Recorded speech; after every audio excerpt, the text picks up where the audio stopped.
Одоо хичнээн жил бол болж байна. 58 жил болж. Оо да. Одоо 70 настай.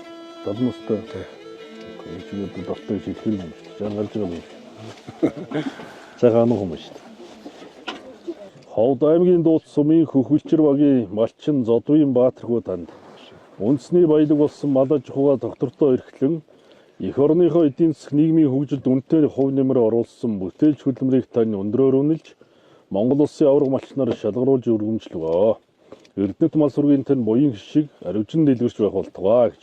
Буян малаа одоо 5 төрөл төр нөсгсөн малчтай бид нар одоо аврагын туузыг зөөж өгдөг уламжлалтаа тэгээд одоо Монгол улсын засгийн газраас Монгол улсын авраг малчин гэдэг бол одоо гэр бүлийн хамтын одоо хөдөлмөрийн үр дүн юм а гэж үздэг. Тийм учраас одоо гэр бүлийн гишүүдэд бүгдд нь таярт ба одоо ингээд аврагын туузыг бас гардуулж өгөө зүүж.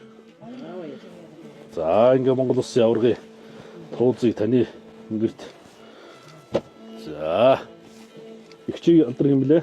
Мөнхөөр чөөсрөнгийн мөнхөөр. Мөнхөөр игчтэй ингээд Монгол улсын авраг малчин болсонд баяр хүргэе. Баярлалаа. Одоо удахгүй сайн хөдөлмөрөө үнэлүүл цаашдаа Монгол улсын авраг хөдөлмөрийн баатарууд болоорой гэж өргөе. Та хоёр маань буян мал сургаа өвшөө сайхан хариуцуулаарай. За бид хоёр Ховд аймгийн дууцын Хөхвөлчирийн малчин Баатархуу.